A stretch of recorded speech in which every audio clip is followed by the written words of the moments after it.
¿Por qué tuvo que morir Cristo?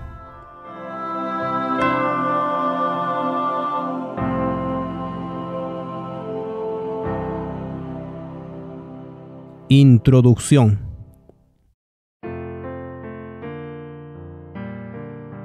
Tomaré prestada la página inicial del libro del excelente libro de Kevin Mullins, titulado ¿Mató Dios a Jesús?, para definir el punto de vista del cristianismo sobre la muerte de Cristo y por qué fue necesaria. Así es como John Piper, fundador de discerninggod.org, explica la muerte de Jesús. Uno de mis amigos, que solía ser pastor en Illinois, estaba predicando a un grupo de presos en una prisión estatal durante la Semana Santa hace varios años. En un momento de su mensaje hizo una pausa y preguntó a los hombres si sabían quién había matado a Jesús.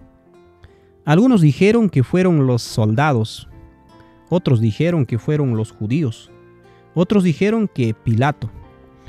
Después de que se hiciera el silencio, mi amigo dijo simplemente: su padre lo mató. Así como Abraham levantó el cuchillo sobre el pecho de su hijo Isaac, pero luego perdonó a su hijo porque había un carnero en la espesura, así Dios, el Padre, levantó su cuchillo sobre el pecho de su propio Hijo, Jesús. Pero no lo perdonó, porque Él era el carnero, Él era el sustituto. La doctrina de que Dios mató a su Hijo en vez de matarnos a nosotros se llama expiación penal sustitutiva. Así es como Wikipedia lo define. La teoría de la sustitución penal enseña que Jesús sufrió la pena por los pecados de la humanidad. La sustitución penal deriva de la idea de que el perdón divino debe satisfacer la justicia divina, es decir, que Dios no está dispuesto o no es capaz de perdonar simplemente el pecado, sin exigir primero una satisfacción por él. Así es como lo define otro sitio web cristiano, preguntas.org. En los términos más simples posibles, la doctrina bíblica de la sustitución penal sostiene que el sacrificio de Jesús en la cruz toma el lugar del castigo que deberíamos sufrir por nuestros pecados. Como resultado, la justicia de Dios queda satisfecha y los que aceptan a Cristo pueden ser perdonados y reconciliados con Dios. La palabra penal significa relacionado con el castigo por ofensas, y sustitución significa el acto de una persona que toma el lugar de otra. Por lo tanto, la sustitución penal es el acto de una persona de tomar el castigo por las ofensas de otra persona. La Biblia enseña claramente la sustitución penal. Estas ideas relativas a la muerte de Cristo, la justicia y la expiación habían sido enmarcadas, alimentadas y desarrolladas por el poder católico romano, pero impulsadas bajo la teología protestante en forma de sustitución penal. La doctrina cristiana de la justicia por la fe se basa en la premisa de que la justicia de Dios debe satisfacerse con la muerte. La sangre debía emanar de un sustituto inocente igual a Dios.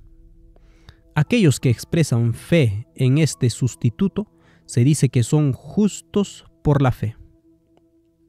He recopilado aquí 3 artículos de E.J. Waggoner de los años 1893 y 1894.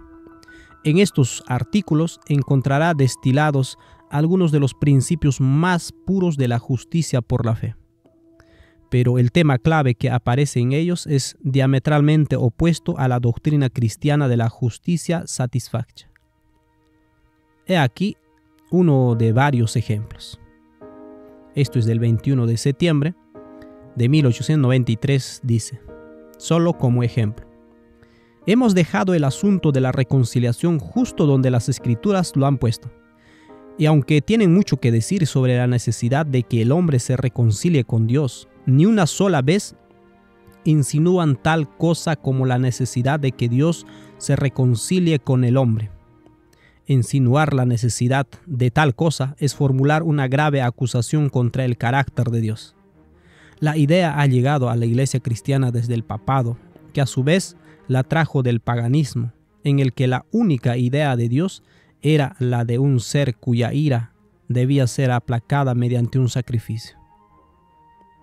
Waggoner desafía abiertamente la enseñanza cristiana común de que la muerte de Cristo satisface la justicia de Dios, presentando esta idea como procedente del paganismo y de la iglesia romana.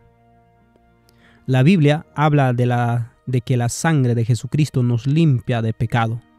Primera de Juan 1:7. El cristianismo enseña que la sangre de Cristo nos reconcilia con Dios al aplacar la justicia de Dios. Pero Waggoner presenta un punto de vista completamente diferente. Observe lo que dice. Pero ¿cómo es que el derramamiento de sangre, incluso la sangre de Cristo, puede quitar los pecados? Simplemente porque la sangre es la vida, porque la vida de la carne está en la sangre, y yo os la he dado sobre el altar para hacer expiación por vuestras almas, pues es la sangre la que hace expiación por el alma. Levítico 17:11. Así que cuando leemos que aparte del derramamiento de sangre no hay remisión, sabemos que significa que ningún pecado puede ser quitado excepto por la vida de Cristo.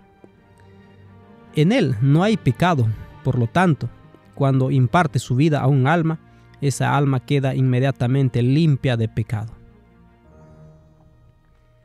Muchos se escandalizan cuando presentamos a la gente que Dios no requirió la cruz sino el hombre.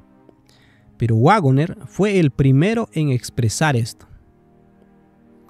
Esto es del agosto 30 de 1894. Dice así: por supuesto que la idea de una propiciación o sacrificio es que hay ira que aplacar. Pero observen especialmente que somos nosotros los que exigimos el sacrificio y no Dios. Es completamente imposible afirmar que el mensaje de 1888 es una reafirmación de la doctrina protestante de la justicia por la fe, porque ese sistema de fe está construido sobre la teología del apaciguamiento derivada de los principios del paganismo, como profetizó Daniel en el capítulo 8 de su libro Daniel. Estos 3 artículos que a continuación leeremos necesitan ser estudiados cuidadosamente y absorbidos. Aunque algunos líderes adventistas afirman que Waggoner se apartó de la verdad ya en 1892, Elena de White escribió lo siguiente más adelante: en su gran misericordia el Señor envió un preciosísimo mensaje a su pueblo por medio de los pastores Waggoner y Jones. Este mensaje tenía que presentar en forma más destacada ante el mundo al sublime Salvador, el sacrificio por los pecados del mundo entero. Presentaba la justificación por la fe en el garante. Invitaba a la gente a recibir la justicia de Cristo que se manifiesta en la obediencia a todos los mandamientos de Dios. Testimonios para los Ministros, página 91, párrafo 2. Ella escribió eso en 1892. Los artículos que presentamos aquí son de 1893 y 1894, antes de que Elena de White respaldara su mensaje como justicia por la fe. Hay tantos principios expresados aquí que me dan gran gozo. El hecho de que estas cosas hayan sido ocultadas a la iglesia remanente es una prueba positiva de su condición laodicense. Me incluyo en ese diagnóstico porque no discerní el verdadero valor de estos artículos o su verdadero significado hasta ahora. El marco que se nos da ahora como pueblo basado en las guerras de identidad, el modelo divino, el canal de bendición, la cruz presente y el carácter de Dios, todos encuentran su fundamento en el mensaje de 1888. Los siguientes artículos aquí reunidos dan testimonio de esta verdad. Repásenlos línea por línea y oren para que la luz se conecte en su mente. Proporcionarán el fundamento perfecto para el mensaje que ahora presenta el movimiento del Padre de Amor.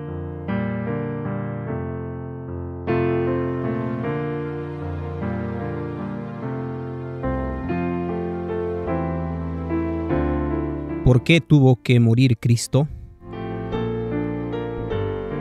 La verdad presente del 21 de septiembre de 1893.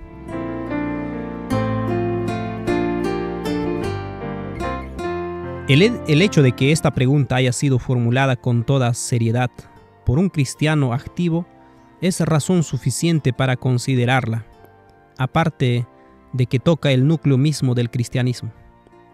Demuestra que los principios fundamentales del Evangelio no son tan generalmente comprendidos como la gente suele imaginar. Esto no se debe a que sean tan oscuros y complejos como para estar más allá de la comprensión ordinaria, sino porque han sido tan densamente envueltos en la tiniebla de los términos teológicos. Esos términos son la intención de los hombres y no tienen nada que ver con las Escrituras.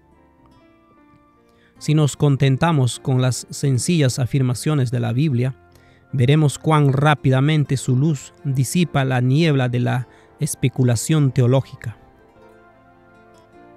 Porque también Cristo padeció una sola vez por los pecados, el justo por los injustos, para llevarnos a Dios, siendo a la verdad muerto en la carne, pero vivificado por el Espíritu. Primera de Pedro 3:18. Esa es una respuesta suficiente, pero seguiremos leyendo. Palabra fiel y digna de ser recibida por todos, que Cristo Jesús vino al mundo para salvar a los pecadores, de los cuales yo soy el primero. Primera de Timoteo 1:15. Y sabéis que Él apareció para quitar nuestros pecados, y no hay pecado en Él. Primera de Juan 3:5. La sangre de Jesucristo, su Hijo, nos limpia de todo pecado. Primera de Juan 1:7. Lee otra vez. Porque Cristo, cuando aún éramos débiles, a su tiempo murió por los impíos, porque apenas morirá alguno por un justo. Con todo pudiera ser que alguno osara morir por el bueno. Mas Dios encarece su amor para con nosotros, en que siendo aún pecadores, Cristo murió por nosotros. Mucho más ahora, estando ya justificados en su sangre, por Él seremos salvos de la ira. Porque si siendo enemigos fuimos reconciliados con Dios por la muerte de su Hijo, mucho más estando reconciliados, seremos salvos por su vida. Romanos 5, versículos 6 al 10. Una vez más, y también a vosotros, que erais en otro tiempo extraños y enemigos, en vuestra mente por las malas obras, ahora os ha reconciliado en su cuerpo de carne, mediante la muerte, para presentaros santo y sin mancha e irreprensibles delante de Él. Colosenses 1, 21 y 22. De modo que si alguno está en Cristo, nueva criatura es. Las cosas viejas pasaron, he aquí todas son hechas nuevas, y todo esto proviene de Dios, quien nos reconcilió consigo mismo por Jesucristo y nos dio el ministerio de la reconciliación. De manera que Dios estaba en Cristo reconciliando consigo al mundo, no imputándoles sus pecados, y nos encomendó a nosotros la palabra de la reconciliación. Segunda de Corintios 5, versículo 17 al 19. Todos los hombres han pecado. Romanos 3, 23. El pecado es enemistad contra Dios, porque la mente carnal es enemistad contra Dios, porque no se sujeta a la ley de Dios ni tampoco puede. Romanos 8:7. En uno de los textos arriba citados, leemos que los hombres necesitan reconciliación, porque son enemigos en su mente por las obras inicuas. Por lo tanto, puesto que todos los hombres han pecado, Se deduce que todos los hombres son por naturaleza enemigos de Dios. Y eso es también lo que leemos en Romanos 5:10, antes citado. Pero el pecado es muerte, porque la mente carnal es muerte. Romanos 8:6.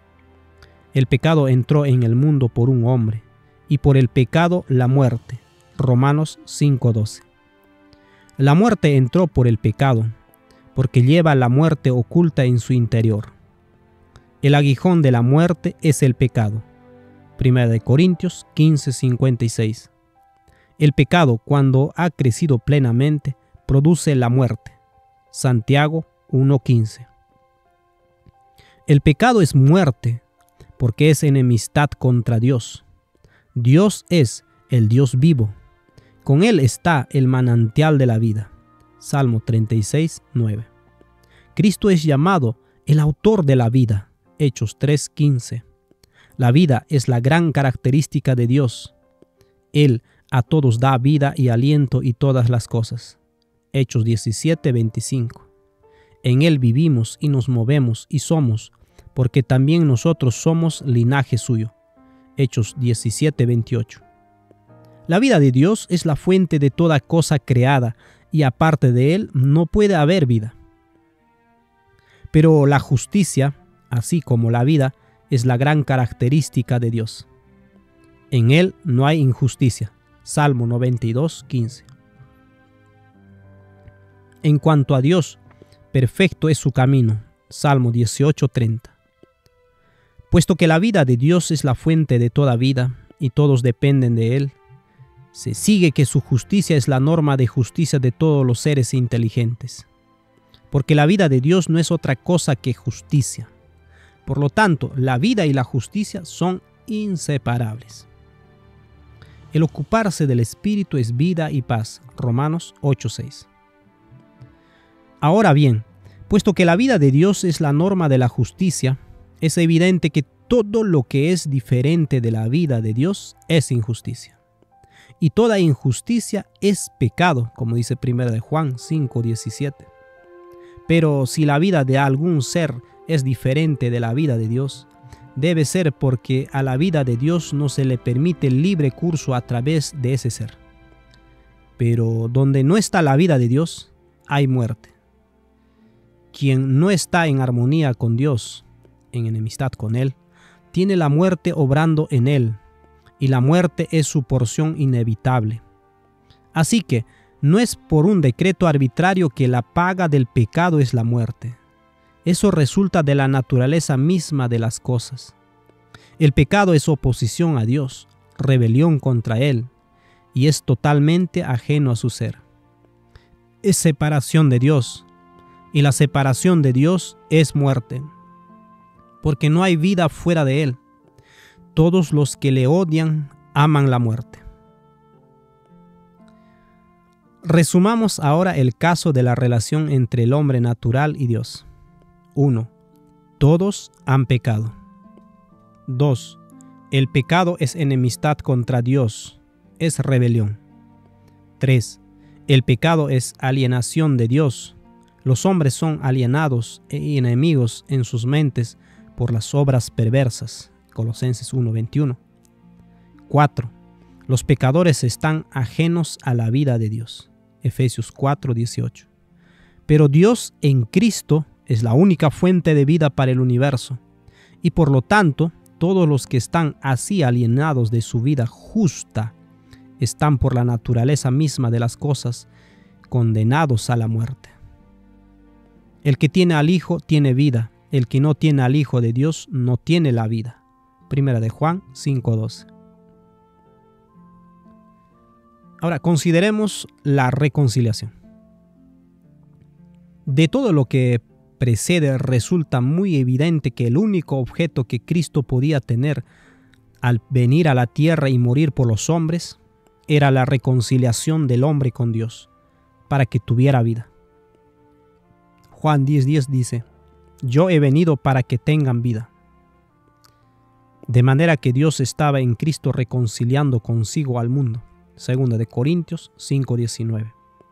Y también a vosotros que erais en otro tiempo extraños y enemigos en vuestra mente por las malas obras, ahora os ha reconciliado de su cuerpo de carne mediante la muerte, para presentaros santo y sin mancha e irreprensible delante de él. Colosenses 1, 21 y 22. Cristo sufrió por los pecados, el justo por los injustos, para llevarnos a Dios. Primera de Pedro 3, 18. Porque si siendo enemigos fuimos reconciliados con Dios por la muerte de su Hijo, mucho más estando reconciliados seremos salvos por su vida. Romanos 5:10. Pero dirá alguien, tú has hecho que la reconciliación sea toda por parte de los hombres. A mí siempre se me ha enseñado que la muerte de Cristo reconcilió a Dios con los hombres, que Cristo murió para satisfacer la justicia de Dios y para apaciguarlo. Bien, hemos dejado el asunto de la reconciliación justo donde las Escrituras lo han puesto. Y aunque tienen mucho que decir acerca de la necesidad de que el hombre se reconcilie con Dios, ni una sola vez insinúa tal cosa como la necesidad de que Dios se reconcilie con el hombre. Insinuar la necesidad de tal cosa es formular una grave acusación contra el carácter de Dios. La idea ha llegado a la iglesia cristiana desde el papado, que a su vez la trajo del paganismo, en el que la única idea de Dios era la de un ser cuya ira debía ser aplacada mediante un sacrificio. Detente un momento y piensa en lo que significa la reconciliación. La existencia de enemistad es la única necesidad para la reconciliación. Donde no hay enemistad, no hay necesidad de reconciliación. El hombre está por naturaleza alejado de Dios. Es un rebelde, lleno de enemistad. Por lo tanto, el hombre necesita ser reconciliado, que se le quite su enemistad. Pero Dios no tiene enemistad en su ser. Dios es amor. Por consiguiente, no hay necesidad de que Él se reconcilie. No hay posibilidad de tal cosa, porque no puede haber reconciliación donde no ha habido enemistad. De nuevo, porque de tal manera amó Dios al mundo que ha dado a su Hijo unigénito, para que todo aquel que en Él cree no se pierda, mas tenga vida eterna. Juan 3:16. Seguramente, los que dicen que la muerte de Cristo reconcilió a Dios con los hombres, han olvidado este bendito texto. Quieren separar al Padre y al Hijo, haciendo del primero el enemigo y del segundo el amigo del hombre. Pero el corazón de Dios estaba tan rebosante de amor hacia el hombre caído, que no escatimó ni a su propio Hijo, sino que lo entregó por todos nosotros, y al hacerlo se entregó a sí mismo, porque Dios estaba en Cristo reconciliando consigo al mundo. El apóstol Pablo habla de la iglesia de Dios, la cual él ganó con su propia sangre. Hechos 20, 28. Esto elimina eficazmente la idea de que hubiera alguna enemistad hacia el hombre por parte de Dios, de modo que necesitara ser reconciliado. La muerte de Cristo fue la expresión del maravilloso amor de Dios por los pecadores. Considera además lo que significa la reconciliación. Significa un cambio por parte del reconciliado. Si uno tiene enemistad en su corazón hacia otro, debe producirse un cambio radical en él antes de que se reconcilie. Este es el caso del hombre. De modo que si alguno está en Cristo, nueva criatura es. Las cosas viejas pasaron, he aquí todas son hechas nuevas. Y todo esto proviene de Dios, que nos reconcilió consigo mismo por Jesucristo. Segunda de Corintios 5, 17 al 18. Pero hablar de la necesidad de que Dios se reconciliara con el hombre no es solo decir que Él abriga enemistad en su corazón, sino decir que Dios estaba parcialmente equivocado y que tenía que producirse un cambio tanto en Él como en el hombre. Si los hombres no hablaran con la inocencia de la ignorancia de que Dios se ha reconciliado con los hombres, sería una blasfemia. Esa es una de las grandes cosas y blasfemias que el papado ha dicho contra Dios. No nos hagamos eco de ello. Dios es. No podría ser otro de lo que es y ser Dios. Él es la perfección absoluta e inmutable. No puede cambiar. Escúchenlo. Porque yo, Jehová, no cambio. Por eso vosotros, hijos de Jacob, no habéis sido consumidos. Malaquías 3:16.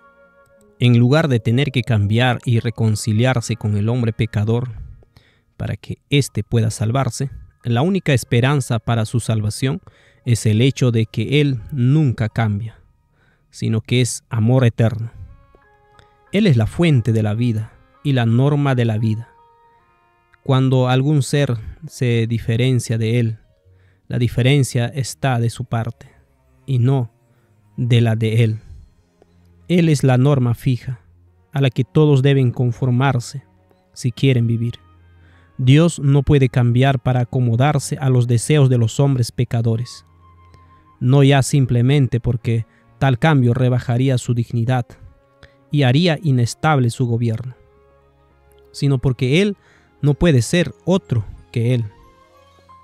El que se acerca a Dios debe creer que Él es. Solo un pensamiento respecto a la idea de que la muerte de Cristo fue necesaria para satisfacer la justicia ultrajada. La muerte de Cristo fue necesaria para satisfacer el amor de Dios.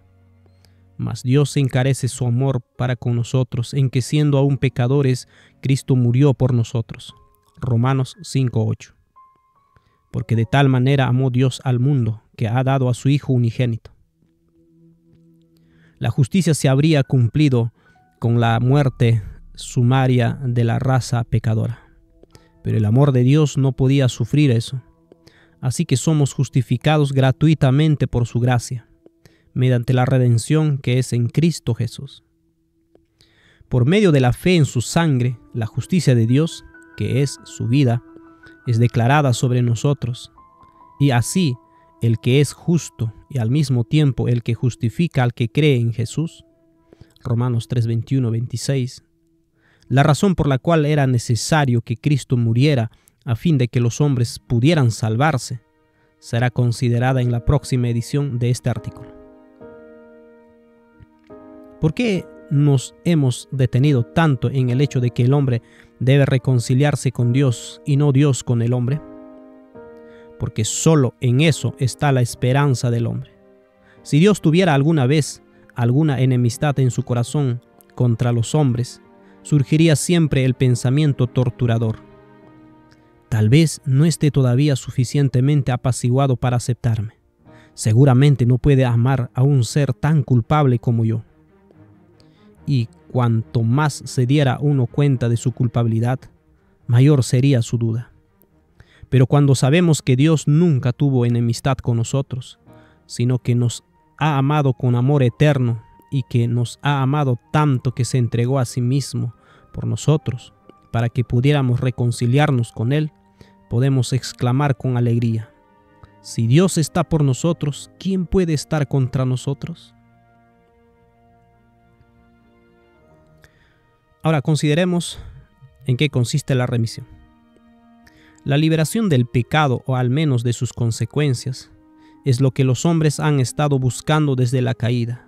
Sin embargo, es triste decirlo, pero la gran mayoría la ha buscado de manera equivocada.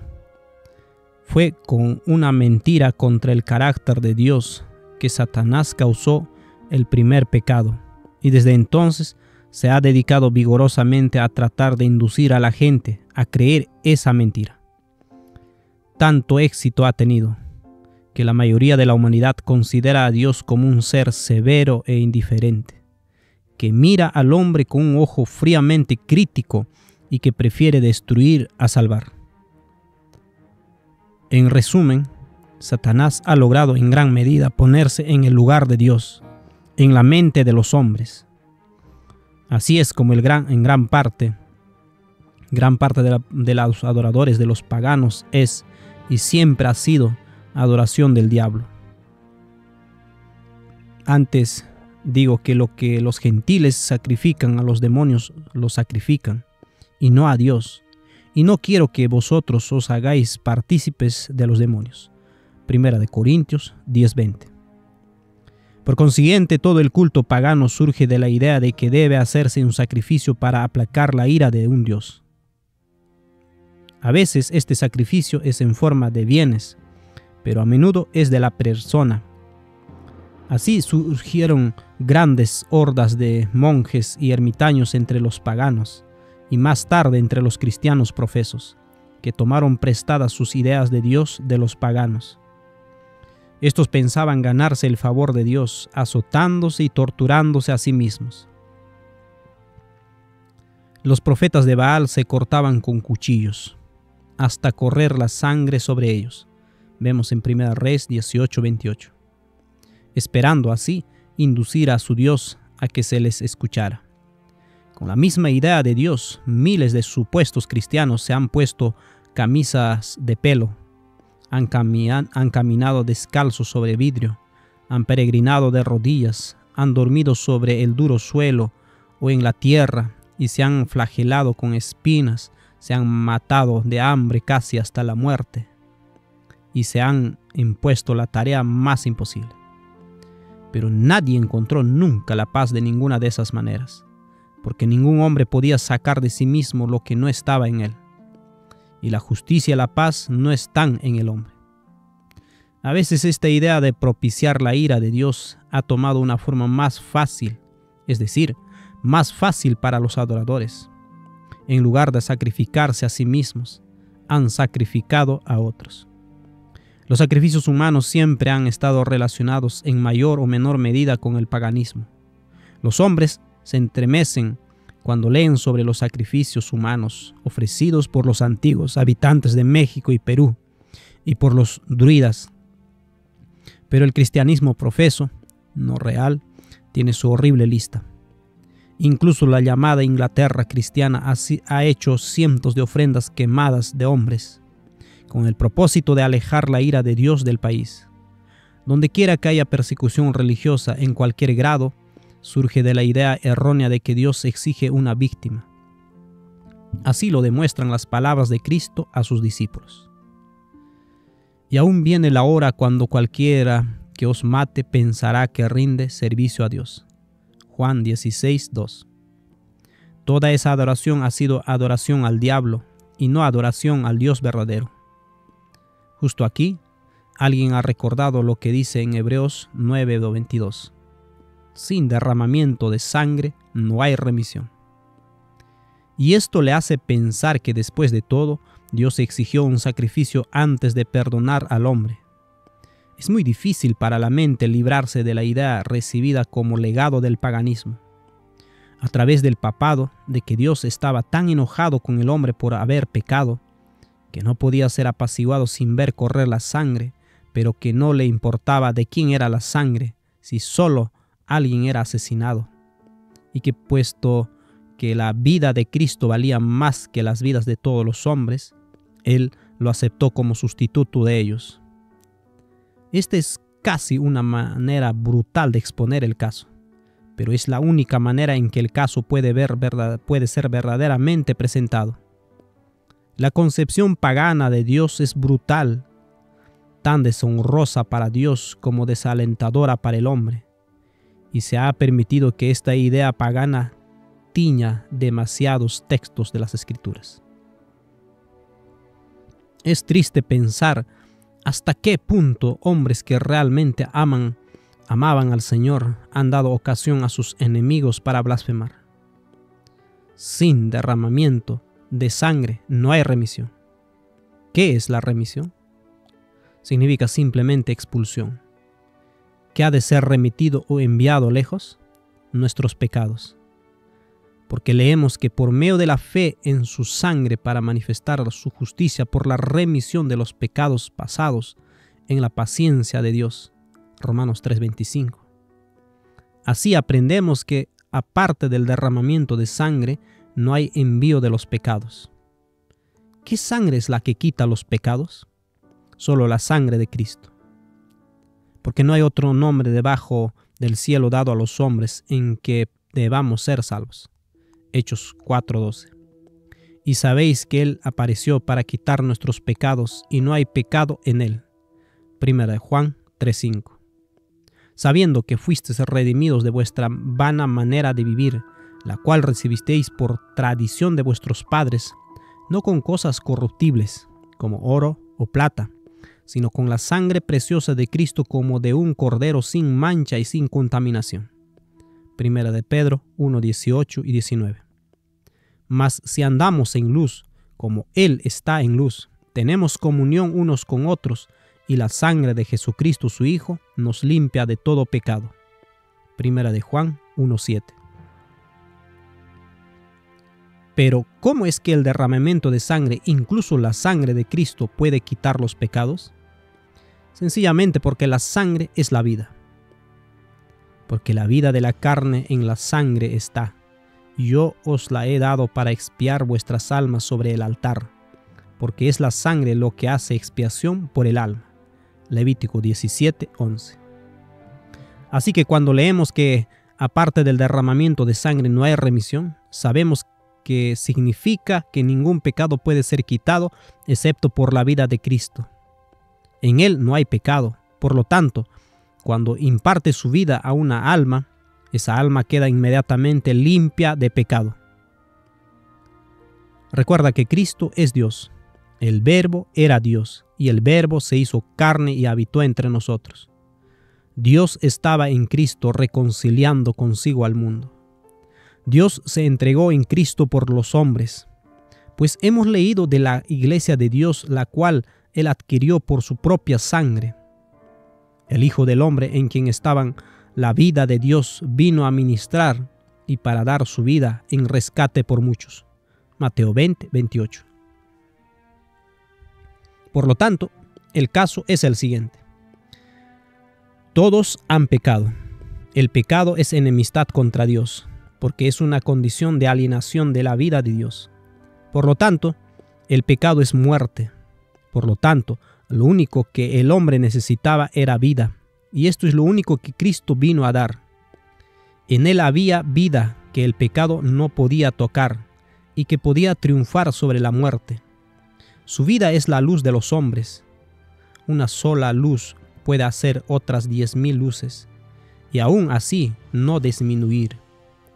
No importa cuánta luz solar reciba una persona, hay la misma cantidad para todos los demás.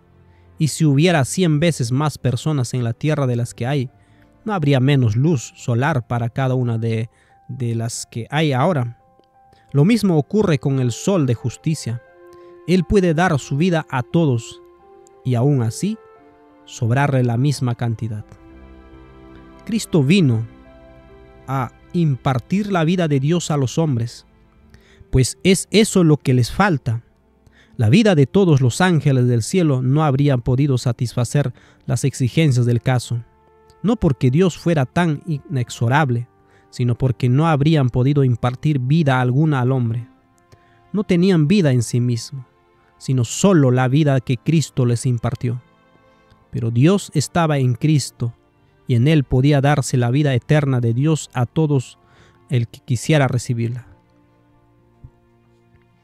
Recuerda que al dar a su Hijo, Dios se dio a sí mismo, y verás que no exigió un sacrificio para satisfacer los sentimientos ultrajados de Dios, sino que por el contrario, el inexpresable amor de Dios le llevó a sacrificarse a sí mismo, a fin de romper la enemistad del hombre y reconciliarnos consigo.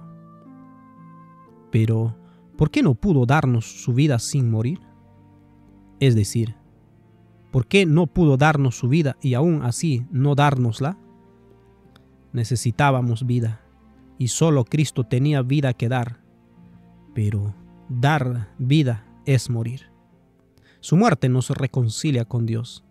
Siempre que la hagamos nuestra por la fe, estamos reconciliados con Dios por la muerte de Cristo, porque al morir entregó su vida y nos la dio a nosotros. Al ser hechos partícipes de la vida de Dios por la fe en la muerte de Cristo, estamos en paz con Él, porque una sola vida hay en ambos. Entonces somos salvos por su vida. Cristo murió, pero todavía vive, y su vida en nosotros nos mantiene unidos a Dios. La impartición de su vida a nosotros nos libera del pecado y la continuación de ella en nosotros nos mantiene alejados del pecado. En él estaba la vida, y la vida era la luz de los hombres. Juan 1:4. Jesús dijo: yo soy la luz del mundo. El que me sigue no andará en tinieblas, mas tendrá la luz de la vida. Juan 8:12. Ahora podemos entender cómo es que si andamos en la luz como Él está en la luz, tenemos comunión unos con otros. Y la sangre de Jesucristo, su Hijo, nos limpia de todo pecado. Su luz es su vida. Caminar en la luz es caminar en su vida. Y cuando así caminamos, su vida fluye a través de nosotros, una corriente viva limpia de todo pecado. Gracias sean dadas a Dios por su inefable don.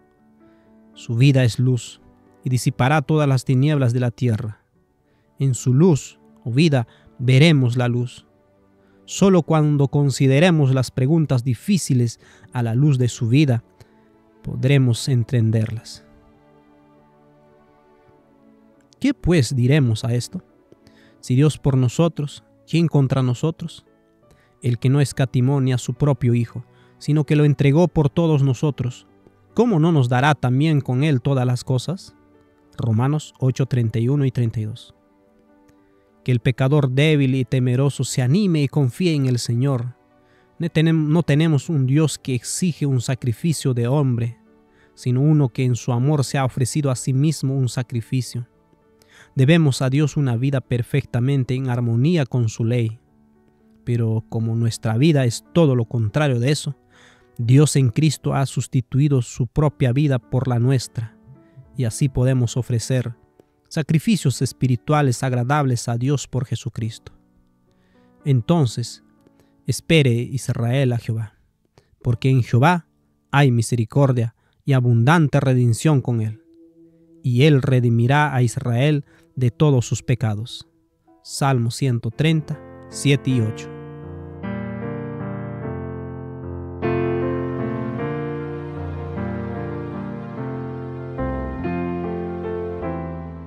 Propiciación.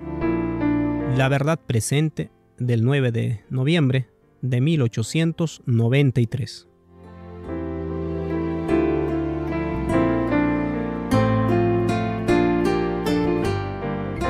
Él es la propiciación por nuestros pecados, y no solamente por los nuestros, sino también por los de todo el mundo. Primera de Juan 2:2. Si los hombres permitieran que la Biblia se expresara a sí misma y se explicara, en lugar de tratar de explicarla, se ahorrarían muchas dificultades. Todas las definiciones lógicas se derivan del paganismo, ya que la teología es principalmente el estudio de la filosofía pagana. Los hombres han buscado en el corazón humano para encontrar a Dios, en lugar de buscar en su palabra y sus obras. En consecuencia, han pensado en Dios como un ser cuya ira contra los hombres debe ser aplacada mediante sacrificios. Y la historia de la religión en el mundo es en gran parte la historia de los intentos de los hombres por idear algún sacrificio que aplacara la justicia divina y reconciliara el favor divino. Los hombres se han castigado a sí mismos casi hasta la muerte, y han perseguido a otros hasta la muerte, porque pensaban que Dios lo exigía de ellos como precio de su favor. Esta es la idea humana de la propiciación, pero no es la de Dios. Si en lugar de la larga palabra propiciación leemos sacrificio, simplificaremos muchas de las cosas, porque la palabra más corta es más común. Entonces recordemos que Dios mismo ha provisto el sacrificio o la propiciación. Así leemos Romanos 3, 23 al 25.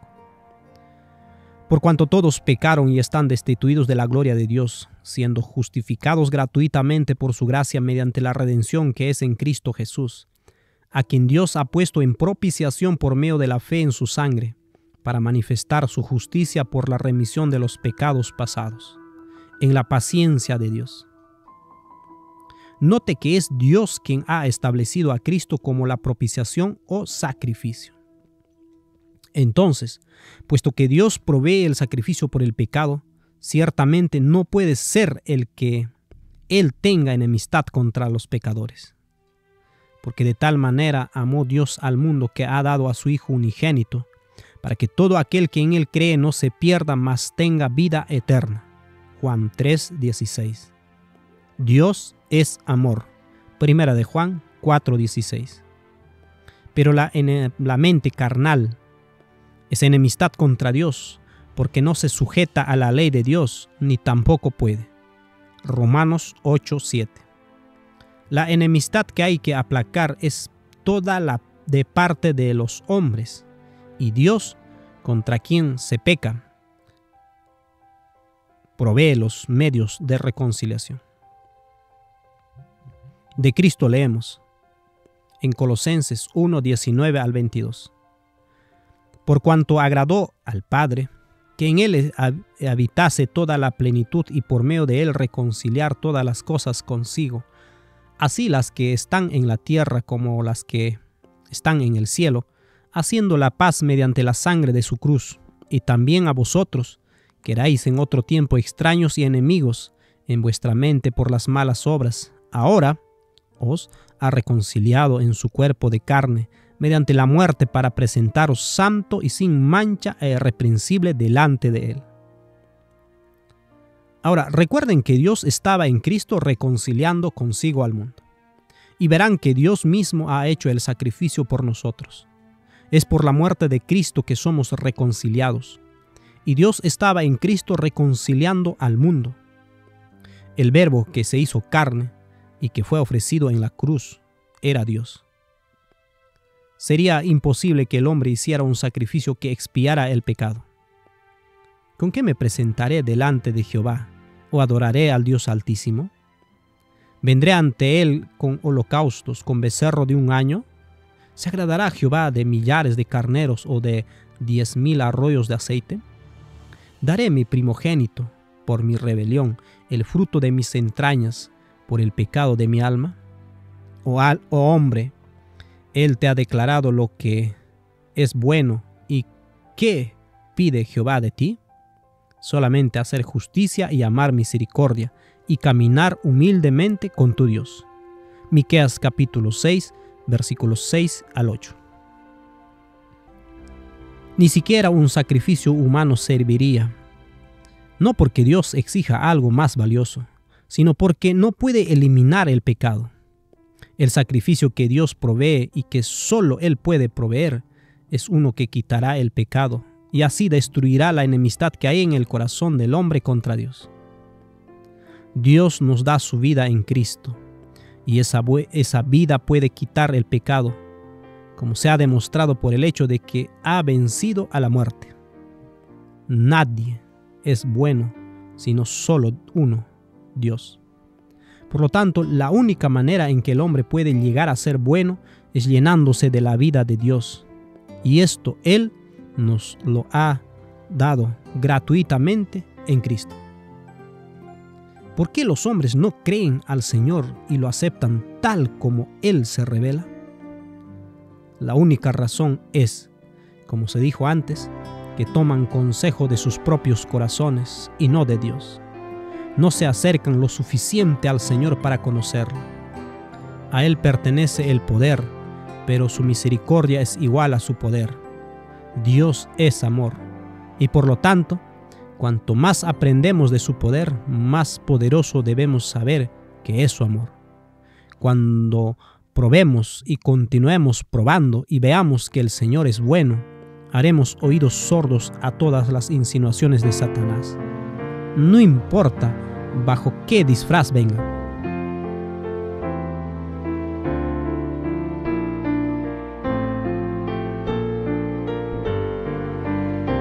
La justicia de la misericordia. La revista Verdad Presente del 30 de agosto de 1894. Presentado por E.J. Waggoner.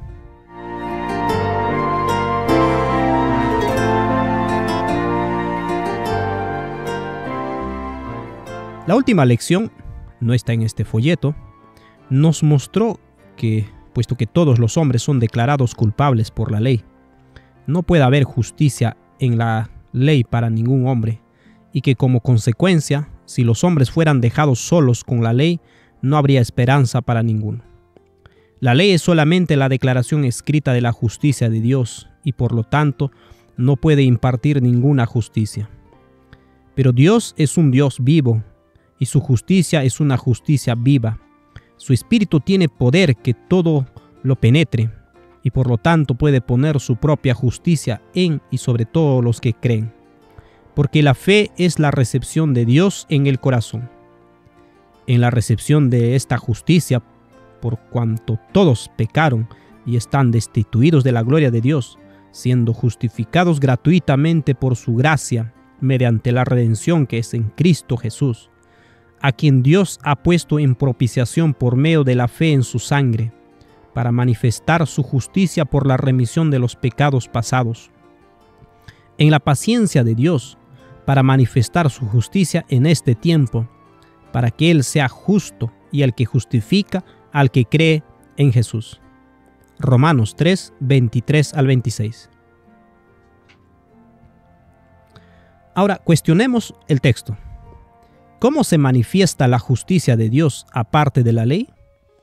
Por la fe de Jesucristo. ¿En quién se manifiesta? A todos y sobre todos los que creen. ¿Qué distinción se hace entre las personas? No hay diferencia. ¿Por qué no? Porque todos pecaron. Al pecar, ¿de qué están destituidos los hombres? Por cuanto todos pecaron y están destituidos de la gloria de Dios. Mientras está en ese estado, ¿qué reciben los que creen? Ser justificados. ¿Cómo son justificados? Gratuitamente. ¿Por qué? Por su gracia. ¿Por medio de qué? Por la redención que es en Cristo Jesús. ¿Cómo se produjo esto? Por quien Dios ha puesto. ¿Para qué? Para hacer propiciación. ¿Por qué medio? Mediante la fe en su sangre. ¿Qué declara? Para declarar su justicia. ¿La justicia de quién declara? La justicia de Dios, la justicia de aquel que lo estableció. También vemos en Salmos 40, del 6 al 10. ¿Para qué es la justicia de Dios declarada en Cristo? Para la remisión de los pecados pasados.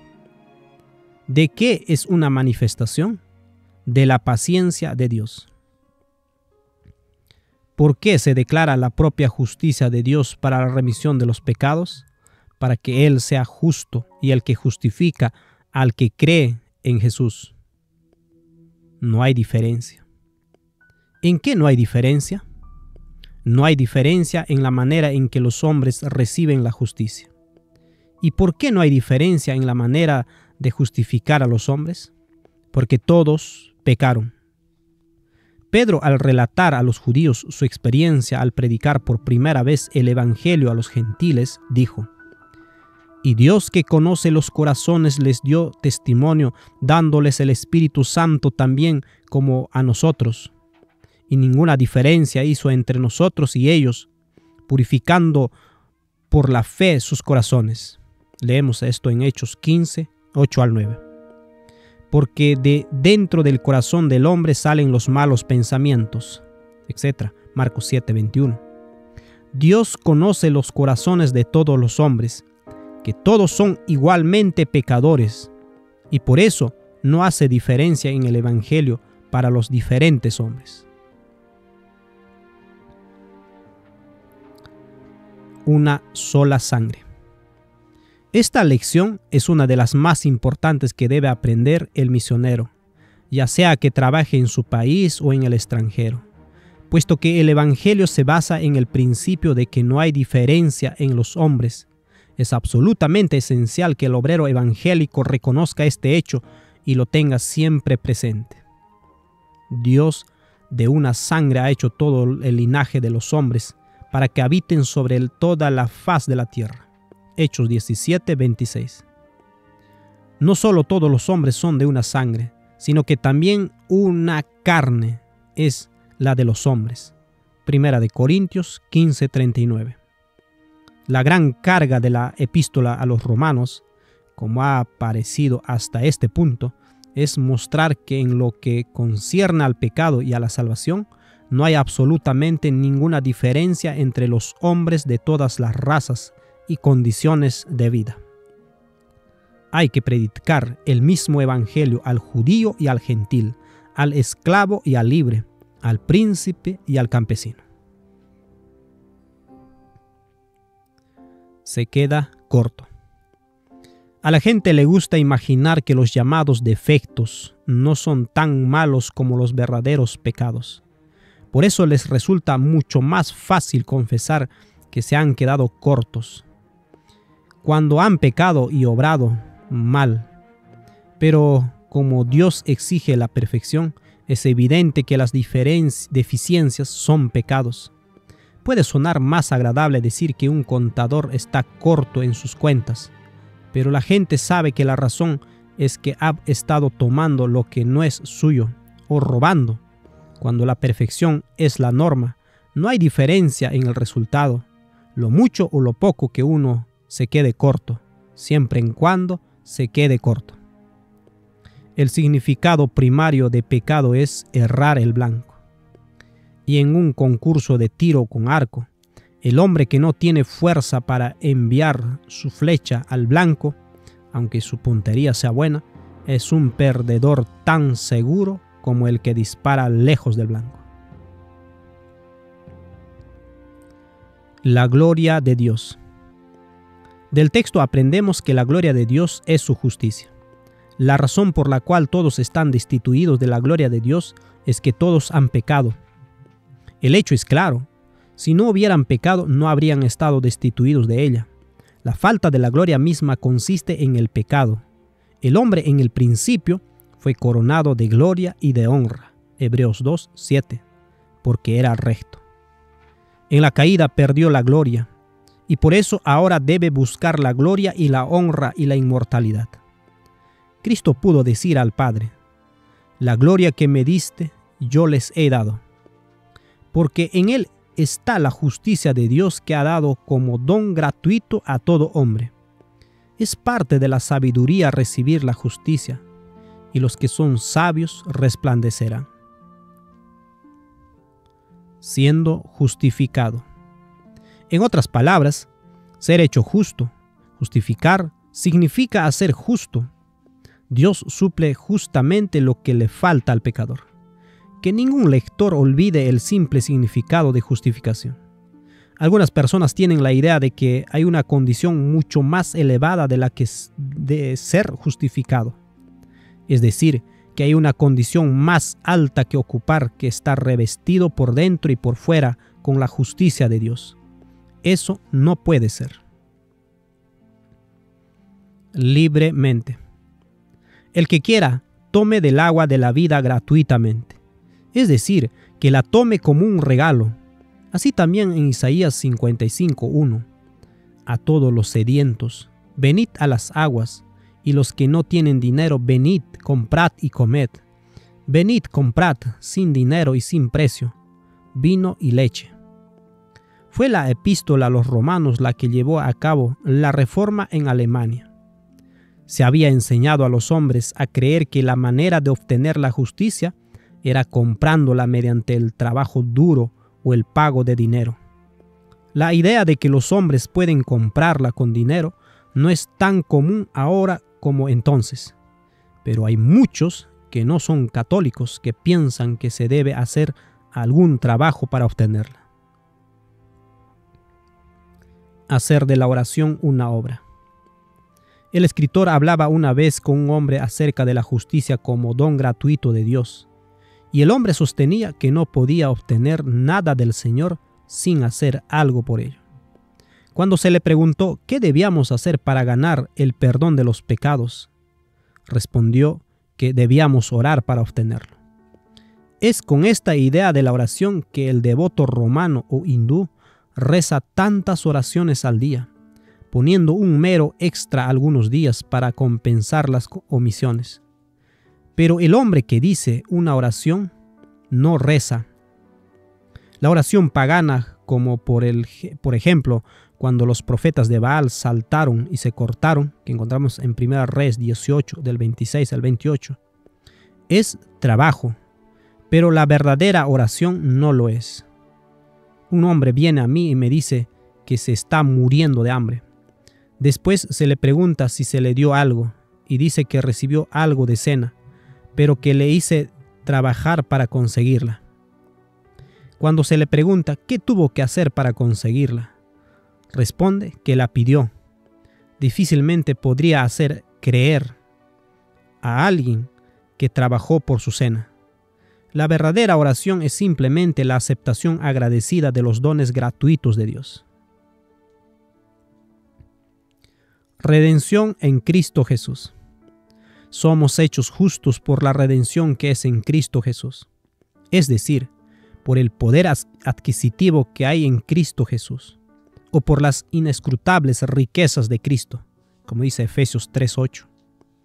Esta es la razón por la que viene a nosotros como un regalo. Alguien puede decir que la vida eterna en el reino de Dios es algo demasiado grande para que se nos dé de balde. Así es, y por lo tanto tenía que ser comprada.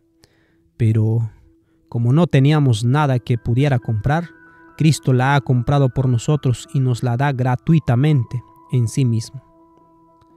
Pero si teníamos que comprársela a Él, bien podríamos habérsela comprado en primer lugar y ahorrarle a Él la tarea. Porque si por la ley fuese la justicia, entonces Cristo murió en vano. Gálatas 2:21. Sabiendo que fuisteis redimidos de vuestra vana manera de vivir, la cual recibisteis por tradición de vuestros padres, no con cosas corruptibles, como oro o plata, sino con la sangre preciosa de Cristo, como de un cordero sin mancha y sin contaminación. Primera de Pedro 1:18 al 19. La sangre es la vida. Levítico 17:17. Por lo tanto, la redención que hay en Cristo Jesús es su propia vida. Cristo ha sido puesto. Cristo es aquel a quien Dios ha puesto para declarar su justicia. Ahora bien, puesto que la única justicia que es real es la justicia de Dios, y Cristo es el único que ha sido ordenado por Dios para declarar a los hombres, es evidente que no puede obtenerse sino por medio de Él. No hay otro nombre bajo el cielo dado a los hombres en que debamos ser salvos. Hechos 4:12. Una propiciación. Una propiciación es un sacrificio. La declaración entonces es simplemente que Cristo es presentado para ser un sacrificio para la remisión de nuestros pecados. Pero ahora en la consumación de los siglos se presentó una sola vez por el sacrificio de sí mismo para quitar el pecado. Hebreos 9:26. Por supuesto, la idea de una propiciación o sacrificio es que hay ira que aplacar. Pero notemos especialmente que somos nosotros quienes requerimos el sacrificio y no Dios. Él provee el sacrificio. La idea de que la ira de Dios tiene que ser propiciada para que podamos tener perdón no encuentra justificación en la Biblia.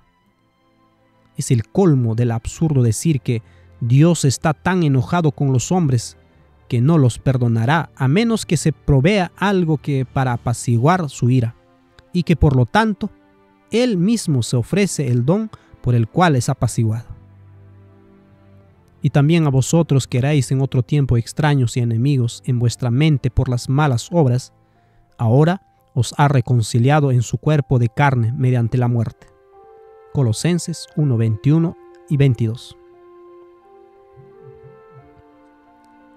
Propiciación pagana y propiciación cristiana. La idea cristiana de la propiciación es la expuesta anteriormente.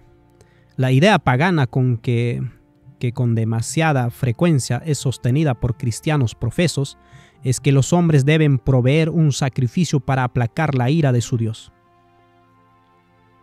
Toda la adoración pagana es simplemente un soborno a sus dioses para que les sean favorables.